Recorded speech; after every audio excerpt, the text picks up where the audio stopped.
damos la bienvenida en el estudio de los desayunos de 24 horas a José Augusto Briones, secretario de la Presidencia. Muy buenos días y bienvenido a nuestro programa. Buenos días, Janet. Finalmente, el presidente de la República emitió el decreto compromiso con la CONAIE y derogó el 883. Según reza el decreto, esto será hasta que se prepare y hasta que se tenga listo el nuevo decreto que incluirá algunas o más compensaciones para los sectores que en este caso se sienten afectados por el incremento del precio de la gasolina. ¿Cómo está ese proceso? ¿Cómo van las conversaciones? Bien, buenos días, Janet, y a la teleaudiencia de Teleamazonas. El presidente Moreno decidió por la paz y en ese contexto se está procediendo a la formulación del nuevo decreto que incluye criterios de racionalización y focalización que permita determinar de una manera más precisa el destino de los recursos producto de la decisión que se tome en el nuevo decreto. Es decir, focalizar los subsidios, en este caso, que en este momento se destinan al precio de la gasolina. En efecto, la ciudadanía debe de comprender que 1.400 millones de dólares en subsidio a la gasolina extra y al diésel es una cifra muy grande y determinante que básicamente está orientada hacia personas que no necesitan y sobre todo a propiciar o de alguna manera motivar el contrabando del diésel que se está dando. Entonces, en ese sentido, el presidente Moreno, en el marco de los acuerdos que tuvimos el día domingo en la noche, con la mediación de la ONU y la Conferencia Episcopal, se decidió hacer esta revisión, Janet. Ahora, no sé cuál ha sido la posición y la respuesta de los representantes indígenas y no sé si se les ha presentado algún análisis de cómo se divide y hacia dónde va el subsidio, que es algo que todos los ecuatorianos tienen que saber. ¿Tienen ustedes esos rubros? ¿Qué porcentaje, por ejemplo, del subsidio se va al contrabando? Bueno, es algo que hemos ido presentando los diferentes rubros. Usted comprenderá que con la diferencia de precio entre nuestro combustible y el que existe en las fronteras, tanto en Colombia como en Perú, motiva, pero es un porcentaje muy importante que podría estar por arriba del 40%. Sí, yo tengo aquí, y quisiera abonar con eso la información, un análisis que hace la UTLA, la Universidad de las Américas, o que envía la UTLA, y que dice que el 53% del subsidio a la gasolina y el 34% del subsidio al diésel lo recibe apenas el 20% de la población más rica de este país. Este es un análisis realizado y publicado por una universidad aquí en el Ecuador, con lo que, digamos, se demostraría que no son los más pobres sí, ni los más necesitados quienes son los beneficiados con un subsidio del Estado. En efecto, Janet, por eso mencionabas que se trata de un subsidio ineficiente, regresivo, que no va a los más pobres. La decisión fue técnicamente sustentada y por ello, paralelamente a la decisión, se diseñó una serie de compensaciones que iban orientadas hacia la reactivación de la economía, hacia la promoción del empleo productivo y hacia la focalización hacia los sectores que menos tienen. Un dato importante era que se incorporaban a 300.000 personas más para que reciban un bono por compensación de alza. Eso está hoy en estudio, como lo ha dicho el presidente Moreno. Tomaremos lo mejor que existía en el 883, focalizaremos y daremos un instrumento consensuado para que tengamos equilibrio en las finanzas públicas. Hay que recordar que tenemos un hueco fiscal muy grande, heredado, arrastrado, que se ha venido de alguna manera optimizando. El país requiere finanzas públicas sanas. Son la base de la dolarización. Yo creo que en este momento no está en discusión si sostenemos o no la dolarización. El país requiere estabilidad, requiere la dolarización y por lo tanto necesitamos políticas económicas serias, que es lo que estamos proponiendo. Claro, digamos que en algo en el que el 100% de los ecuatorianos debería coincidir, digo yo, es en que tenemos que mantener la dolarización, que es, digamos, el factor que nos ha permitido de alguna u otra manera sostener la economía ya personal de cada familia. Un factor de estabilidad, si usted se puede ver históricamente, cuáles son nuestros índices inflacionarios, son mínimos debido a que tenemos ese candado de estabilidad económica y que tenemos que preservarlo, Janet, y de ahí las decisiones que el presidente Moreno con mucha responsabilidad ha tomado. Ahora, el sector indígena, ¿cuál fue la respuesta del sector indígena al conocer ya más en detalle cómo se distribuye o cómo se aprovecha este subsidio y cómo son, digamos, los más ricos y los contrabandistas los que se llevan la mejor parte? A partir del día domingo, en la noche, se conformaron grupos de trabajo justamente para analizar esta situación, compartir la información y hacerles ver dónde se está destinando. Y la voluntad del presidente Moreno es focalizar aún más lo que ya se tenía previsto y tener alternativas, Janet. Nosotros no podemos, tenemos que actuar de manera responsable. O sea, no podemos con un hueco fiscal más grande dejar suelto. ¿Cuál es la otra alternativa? Adquirir deuda cara y seguir endeudando al país. Y esa es la opción que de manera responsable hemos tomado. No podemos seguir endeudando. Esto es como patear la pelota y postergar un problema. El presidente Moreno tomó una decisión histórica respecto al subsidio de los combustibles que justamente se venía postergando año a año. Pero, repito, él apostó por la paz. Sí, desde el sector indígena y de algunos líderes con los que se han conversado algunos medios de comunicación, entiendo que hay coincidencia, es decir, que están de acuerdo en que se focalice ese subsidio y entienden y comprenden que no podemos seguir financiando las economías de personas inescrupulosas como los contrabandistas de combustible en nuestro país. Pero, ¿cómo trabajar en esa focalización? Y le hago una pregunta. Siempre se ha dicho que para poder focalizar, por ejemplo, los subsidios y que la ayuda todavía llegue a las personas más necesitadas para que puedan enfrentar, digamos, el impacto de una medida que siempre produce un incremento de precios en determinados productos. Para poder compensar la economía de esas personas, siempre se ha dicho que se necesita, por ejemplo, tecnología, para poder ubicarlas, para poder, digamos, saber dónde están, cómo están y realmente determinar que son personas que necesitan y que llegue a ellas directamente el subsidio. ¿Se está pensando en algo así? Y Janet, nosotros hemos venido trabajando desde el inicio del gobierno del presidente Moreno en ajustar estos instrumentos y paralelamente al registro del bono de desarrollo humano tenemos el registro social, que ha venido ajustando. Es un trabajo que hemos venido haciendo desde el territorio, viendo dónde están las comunidades más pobres, dónde están las personas que realmente necesitan, y esa herramienta es el registro social que lo tenemos en funcionamiento y que ha permitido orientar la política pública que ha sido el norte de nuestra administración.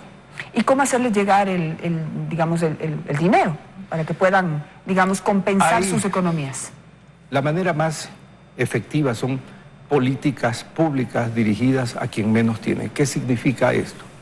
Tomas de posición y decisiones del gobierno hacia sectores, viabilizadas a través de proyectos, banca pública y acciones de gobierno que se institucionalicen y que no solo sean desarrolladas por el gobierno, sino en articulación con los GATS, que es algo que hemos venido trabajando.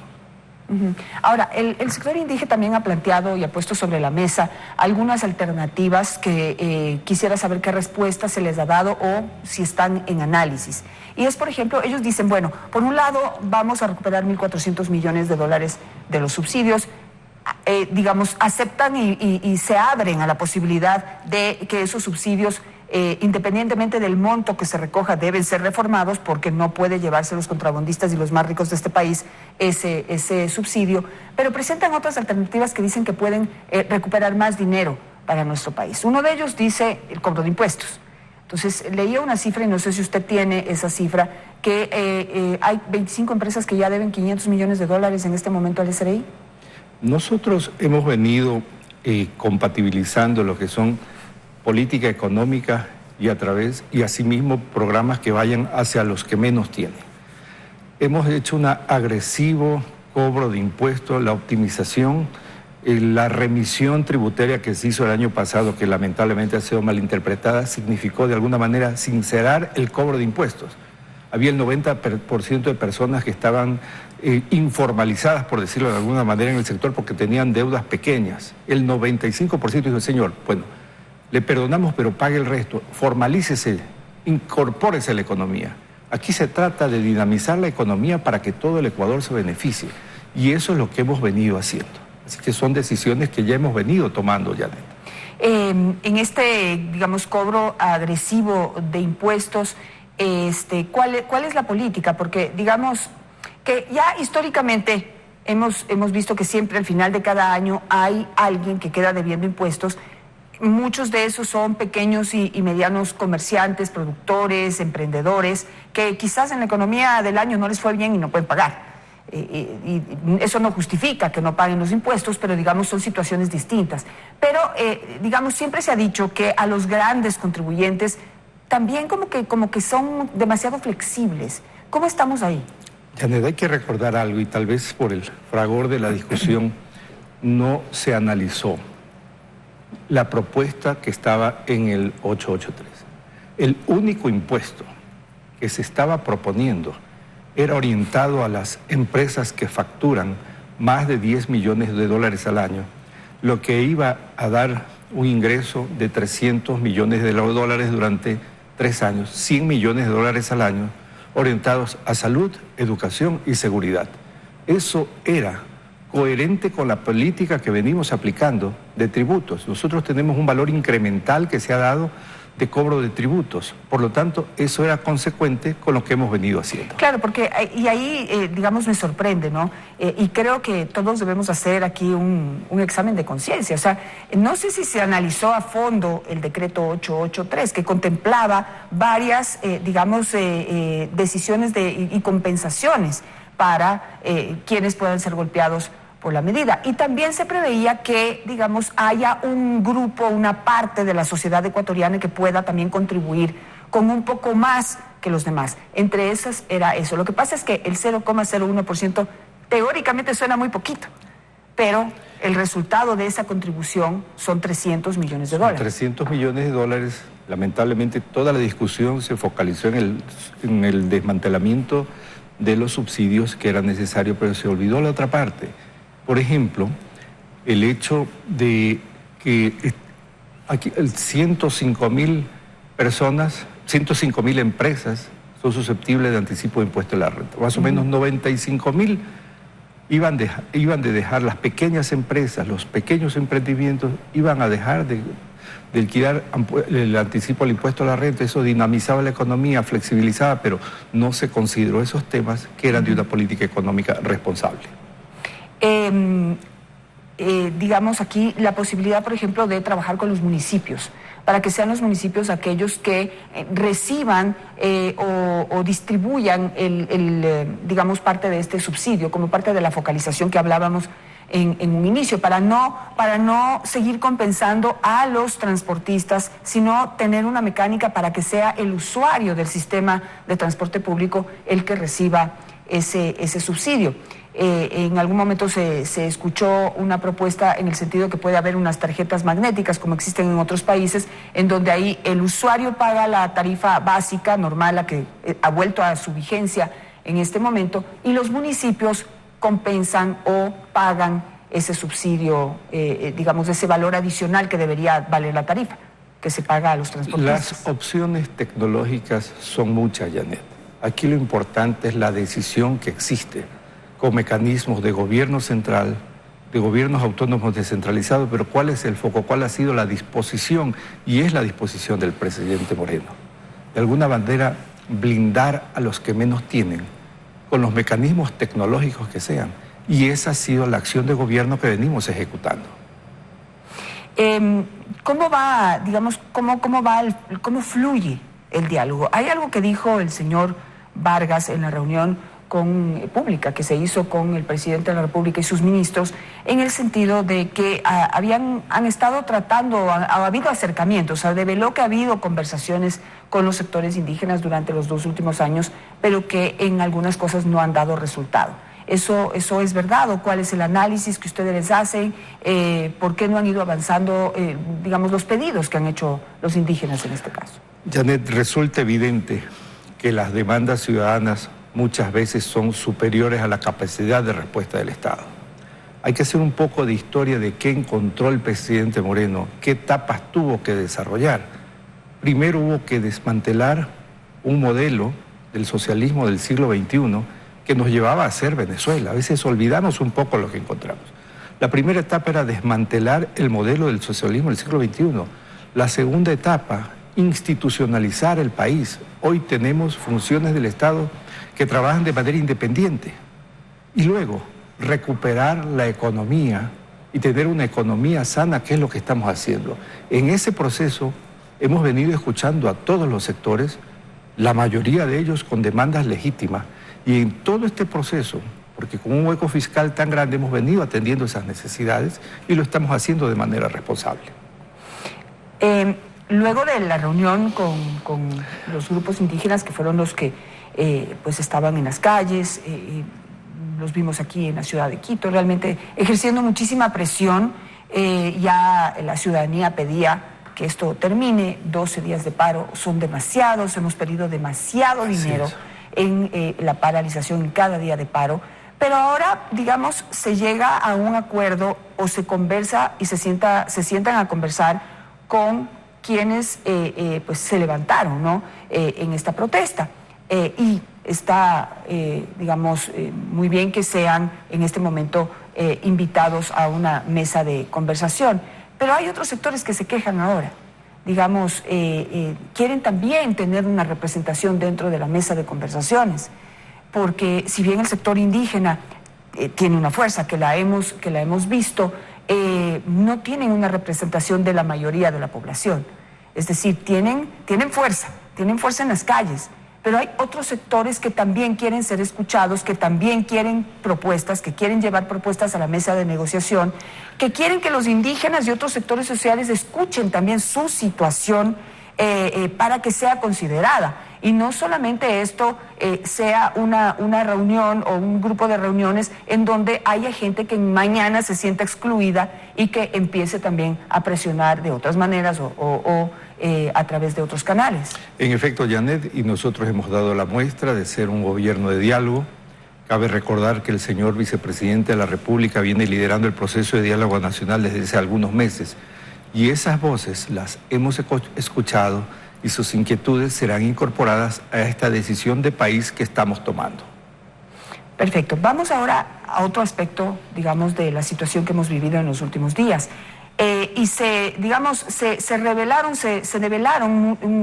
un plan de desestabilización del gobierno y de la democracia en nuestro país. Y fíjense ustedes que antes de que se pueda poner sobre la mesa todo lo que se ha encontrado en el camino, detrás de todas estas personas que salieron a las calles con cohetes caseros, con escudos hechos de metal, y una serie de cosas que develaban que esta parte de esta protesta, o se aprovecharon de una protesta, unas personas que parece que ya tenían preparado causar el caos, salir a las calles a causar el caos y tratar de causar desestabilización. Hay videos de gente entrenándose. Es decir, también se develó aquí un plan que parece que les tocó activar antes de hora y que yo pienso que se iba a activar una vez se determine que Correa sea vinculado al juicio de los sobornos 2012-2016. Y se empezó a preguntar quiénes podrían estar detrás de todo esto. Y resulta que de un día para otro los asambleístas correístas se refugian en la Embajada de México, en masa, con lo cual realmente queda develado quiénes podrían haber estado detrás de todo este plan, porque si nadie les ha acusado todavía, entonces no se entiende por qué ya están refugiados. ¿Qué se ha encontrado en esto? Digamos, yo he hecho una descripción de lo que se ha visto ya públicamente. Janet, el gobierno nacional sufrió el ataque desestabilizador más grande de la historia. Y de alguna manera fue la conjunción, fue un cóctel macabro de movilizaciones, delincuencia política organizada, vandalismo y hasta terrorismo. Eso nunca se ha visto, Janet. Y eso fue lo que tuvo que enfrentar el gobierno gracias a la decisión política y a la cabeza fría del presidente Moreno, a la actitud heroica de policías y fuerzas armadas. Logramos tener un país que hoy está en paz. La fuerza pública no disparó una sola bala. Las muertes trágicas siempre que se originaron fueron por atropellamiento, por caídas, pero eso fue un ataque brutal, desestabilizador. Todo al milímetro planificado, con fuerzas que se venían preparando. Usted ha visto los videos de personas que tenían escudos hechos con tanques de basura. O sea, eso no se hace de la noche a la mañana. Por lo tanto, nosotros sufrimos un embate tremendo y ya están identificados quiénes estaban detrás de ello y nosotros aspiramos que la justicia actúe con firmeza porque no se puede atentar contra un país de esa manera. El gobierno mexicano, de acuerdo a las normas internacionales, tiene derecho de acoger a quien quiera y a quien considere como asilados en su país. Pero, digamos, también el asilo tiene normas y el asilo tiene consideraciones, porque lo que prima o lo que debe primar es la amistad entre dos países, las relaciones entre dos países, y las relaciones que tenemos con México, pues son años que acompañan nuestra democracia y que no se podría poner en riesgo.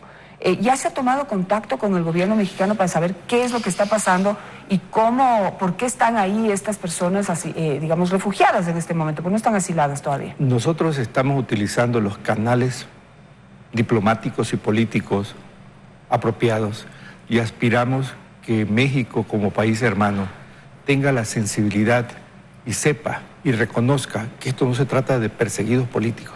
Aquí hubo un plan de desestabilización claramente evidenciado y una delincuencia política organizada que debe ser sancionada, y aspiramos que México tenga la sensibilidad para ello. Claro, México debe considerar, por ejemplo, que en la Asamblea Nacional muchos de esos asambleístas que hoy están refugiados en la Embajada de México eran los que proponían que haya la muerte cruzada, en medio del caos que estábamos viviendo y que estábamos tratando de resolver, pues se alzaban voces golpistas dentro de la Asamblea Nacional. Eso debería considerarlo el gobierno mexicano antes de poner en riesgo la amistad que existe y la relación que existe entre ambos países. En ese sentido, ¿cuándo se conocerán resultados ya, pruebas que se puedan poner sobre la mesa de este plan de desestabilización? Nosotros hemos recopilado todas las pruebas que son de conocimiento público y se están haciendo las gestiones ante los canales diplomáticos apropiados. En el caso de la Contraloría General del Estado, que también es una evidencia del plan que había para desestabilizar y para destruir todo lo que pueda significar pruebas o digamos, análisis, exámenes que hace la Contraloría sobre casos de corrupción. O sea, de todos los edificios públicos que había, pues muchos fueron afectados, pero este fue especialmente atacado. Es decir, el que está quemado, el que fue destruido, el que quedó con todos los papeles en el piso, fue la Contraloría General del Estado. Y eso también devela que había un plan precisamente para poder atacar ya física y simbólicamente también a la institución que tenía todas las pruebas de los casos de corrupción que involucran a miembros del exgobierno. Ya se tiene un balance, ya se tiene un análisis de lo que sucedió en la Contraloría, es decir, qué se perdió, qué se recuperó, qué se tiene digitalizado, todo está digitalizado. ¿Qué nos puede decir? Ayer tuvimos una sesión de trabajo con el señor Contralor porque por disposición del presidente de la República hemos determinado 2 edificios que podrían ser utilizados por la Contraloría para que siga adelante con sus funciones. Ellos están en la evaluación, pero lo que se evidenciaba de los peritajes realizados es que esto fue fríamente calculado, porque los departamentos de cauciones y de determinación de responsabilidades fueron los que primero fueron atacados, debido al tipo de estructura que tiene el edificio de la Contraloría, sobre todo el nuevo, que estructura metálica con vidrio. Se colocaron dispositivos para debilitar la estructura. O sea, todo esto fue planificado, es el trofeo de la barbarie y evidencia que a quienes les interesaba que eso se destruya están ahí evidenciados. Sí, me recuerda eso y han recordado muchos, ¿no? Lo que sucedió en Colombia hace muchos años con el Palacio de Justicia, que fueron y quemaron el Palacio de Justicia y después pues se determinó y se descubrió que Pablo Escobar Gaviria, el gran narcotraficante de ese país, fue quien estuvo detrás de ese ataque, financiándolo, promoviéndolo, porque ahí en el Palacio de Justicia era donde estaban la documentación que lo involucraba a él en todos los casos de muerte, narcotráfico y hundimiento de ese país hermano y vecino. Aquí vienen y digamos, repiten la figura o repiten el plan, repiten la estrategia, pero la pregunta es, y lo que se pregunta a todo el mundo, ¿tenían digitalizados todos los documentos o vamos a toparnos con la sorpresa de que para el juicio de Correa que hay que vincularlo al juicio Sobornos 2012-2016, se desaparecieron los documentos y no había sino la carpeta que estaba ahí. Para la mala noticia para estos delincuentes organizados es que mucha información está digitalizada y el núcleo de la información para los procesos está en cada una de las instituciones que están siendo auditadas. Evidentemente que hay pérdidas, evidentemente que se pierde información y sobre todo la cadena procesal, pero existe respaldo de esta información. Perfecto. Eso es una extraordinaria noticia. Por último, José Augusto, quisiera saber para cuándo va a estar listo el nuevo decreto, porque realmente estamos todos en ascuas y queremos terminar definitivamente con este problema. Nosotros esperamos tenerlo cuanto antes, estamos siguiendo el protocolo acordado, estamos teniendo las reuniones, no solo consultaremos con quienes estamos, sino que este es un tema que atañe a toda la población y en ese contexto tener el instrumento necesario que esperamos tenerlo esta semana. Perfecto. Muchísimas gracias, por estar esta mañana con nosotros. Al regresar